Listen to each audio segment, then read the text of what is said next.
World Wrestling Entertainment truly is a global entity, with the superstars of Raw and SmackDown seemingly spending as much time overseas as they do in the jolly old US of A. Things have tended to get a little bit nutty in the past when WWE have travelled outside of their home base, especially during long tours in foreign countries. From fights and firings to costly cultural gaffes and more, I'm Adam Pacitti from Cultaholic Wrestling, and these are 10 infamous WWE international incidents. Join us!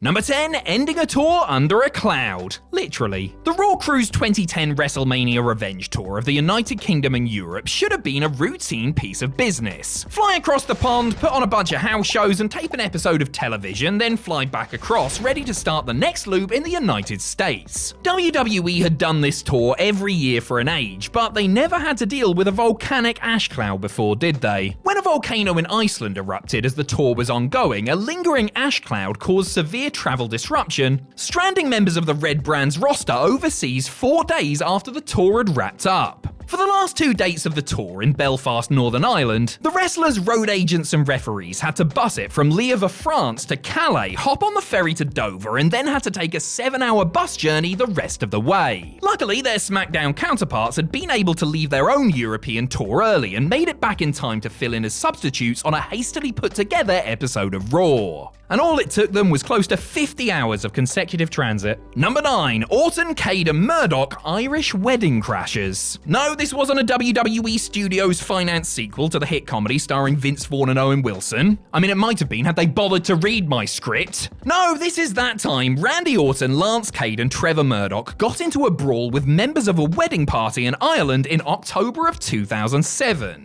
The way Murdoch tells it, a fan was consistently bothering the legend killer and being belligerent while the three of them were trying to unwind in the hotel bar before flying home following completion of the tour. Hotel security had the unruly patron kicked out of the bar, but he hid outside and waited for the WWE superstars to emerge. And he wasn't alone. Him and, according to Trevor, about 25 of his mates were out for blood. Thankfully, the three wrestlers were able to escape after a quick skirmish, but road agent Arn Anderson duly informed Cade and Murdoch that the police were there to arrest them. They were released from the station in time to make their flight back to the US, worrying the whole time that there would be major repercussions from the very top. To their relief, Vince McMahon laughed it all off and assured them he would have WWE's lawyers sort it all out. Number 8, Nathan Jones cracks. Nathan Jones seemed tailor-made for WWE. He was massive, had an athletic background, and a built-in story from being locked up for 7 years in an Australian maximum security prison following a string of armed robberies. He had a lot of promise, but the Colossus of Boggo Road just never put the pieces together when it came to the wrestling side of things. Jones also, by most accounts, had a hard time with the mental aspect of the business. As well as the natural resentment someone of his limited experience and ability feels when they're put in a high-profile spot ahead of others deemed more deserving, Jones was also reportedly homesick and grew very tired of the travel that comes with being a WWE star. So when WWE touched down in Perth for a show on December 6, 2003, the big man decided he had had enough and simply walked out, telling people he was quitting not just WWE, but the wrestling business in general as he headed for the arena's exit. Outside of 3 matches for an Australian indie outfit in 2005, that was pretty much it for Jones as far as pro wrestling was concerned. Number 7, Palmer Cannon quits. Following the example set by Nathan Jones, former SmackDown Network exec Palmer Cannon also decided to grab his bags and head home during the WrestleMania Revenge Tour of Europe and the UK in April of 2006. Cannon was on the tour to work preliminary matches, his first for the main roster. But after putting over Funaki on night 1 in Italy, he checked out of his hotel, got a taxi to the airport and flew himself home. He never worked for WWE again. So, what happened here then? According to reports, Cannon quickly grew wary of the incessant hazing he received from some of the veterans on the SmackDown crew. Chief among them, of course, was resident instigator JBL, to the point that there was almost a physical confrontation between the two of them. Fortunately, it didn't come to that, but Cannon did hand in his notice and rejected WWE's requests to reconsider. While he may not have gotten into a fight with JBL, it's always worth noting that the loudmouth Texan did get sparked out by Joey Styles when the diminutive commentator had finally had enough of his ribbing during a 2008 trip to Iraq.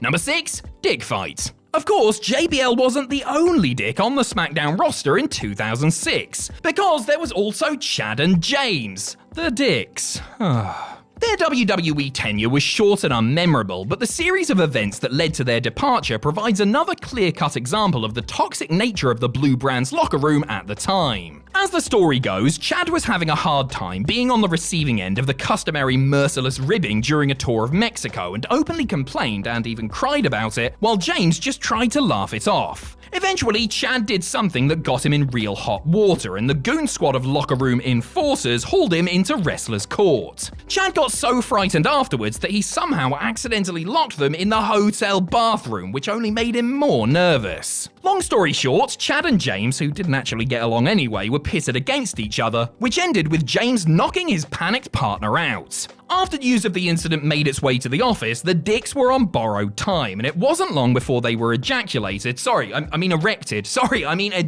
from the company a month later. Quite the stiff punishment, if you ask me. Number 5, doing Vader Time. Wrestlers of a certain vintage sure didn't like being asked by reporters if the pro wrestling business was built on make-believe. While some could be verbally combative, others, famously David Schultz, took the physical route in response, often resulting in lawsuits and firings. Things got a bit trickier for Vader when he appeared along with The Undertaker on the Good Morning Q8 talk show on April 11th, 1997. Taking exception to host Bassam Al-Othman's line of questioning, the Mastodon flipped a table over, grabbed him by the tie, and gave him a very stern warning. Police were called immediately, and Vader was arrested for both assault and for lascivious conduct because it was illegal to swear on TV in Kuwait. Placed under house arrest in his hotel, Vader had to wait for 2 weeks before he was finally released. On the 10th day, another incident occurred which led to 20 police officers, people from the US Embassy, and his lawyer having to calm him down. The former WCW World Heavyweight Champion contended that the stunt had been planned all along with one of the show's producers, but that nobody had bothered to clue the terrified host in. What a rib, eh? Number 4, Black Country Brawl. While WWE superstars may see red when confronted with the dreaded F-word, athletes who compete in actual combat sports have always been dismissive of what they see as mere muscle-bound entertainers. So when the Raw crew were by chance forced to share the same space with some kickboxers and kickboxing fans who attended the exhibition during the 2005 WrestleMania Revenge Tour of the UK, there was bound to be trouble. According to reports, it had all kicked off after WWE had taped an episode of Monday Night Raw in Birmingham on April 25th. The gist of the situation was that WWE fans and wrestlers and the kickboxers and their fans were both in the bar of the Hilton Hotel when those on the kickboxing side of things began to get a little bit insulting and obnoxious, with one of the fans reportedly trying to go after referee Jack Doan. That was all it took for a brawl to ensue, with the much larger wrestlers, including Batista, Kane and Chris Jericho, apparently having no issues subduing their far smaller opposition. Police were called, but no arrests were made, and kickboxing promoter and former world champion Cash Gill readily admitted it was the rowdy fans on their side that had started it. Number 3, Brazil versus Jericho. Chris Jericho may have escaped punishment for his part in the Birmingham brawl with the kickboxers, but he wasn't so lucky when he unintentionally broke a law while wrestling in Brazil. At a non-televised live event in Sao Paulo on May 24, 2012, Jericho attempted to generate some good old-fashioned heat prior to his WWE title match with CM Punk by kicking a Brazilian flag that the straight-edge superstar had brought into the ring. Local law enforcement ordered the match be stopped and threatened to arrest Jericho for desecrating the flag, which is a crime punishable by incarceration in Brazil. Given the choice to apologize for his actions or go to Y2 jail, the first ever WWE Undisputed Champion wisely chose the former, grabbing the microphone and saying his sorries. The match continued as planned, but the story wasn't over for the unwitting offender as WWE slapped him with a 30-day suspension. Jericho later revealed that Vince McMahon had been furious with him for his conduct and recalled a tense scene featuring soldiers with guns and an irate colonel when he got backstage. Number 2, the plane ride from hell. There have been several plane rides from hell over the decades in WWE, whether they be near misses due to severe weather or drunken tomfoolery at 20,000 feet in the air. But only one transatlantic trip has been so bad that it will forever be known as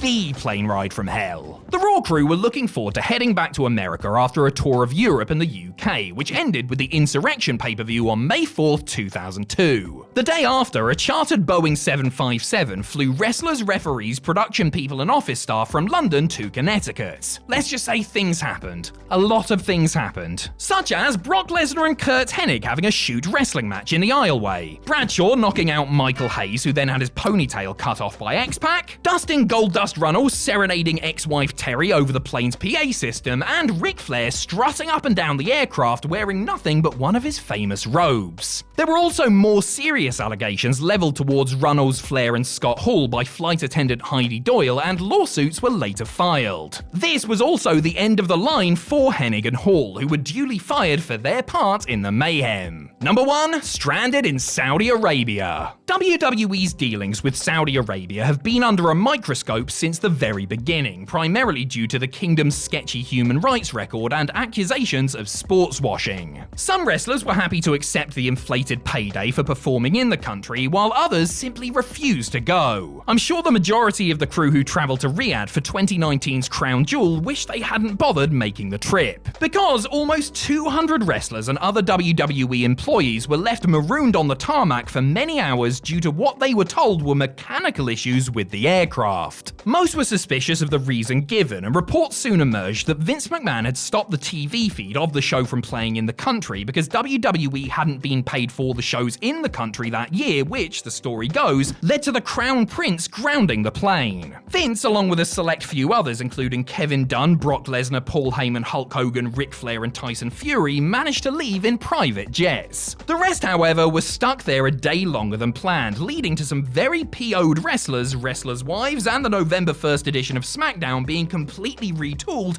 to feature primarily female and NXT talent.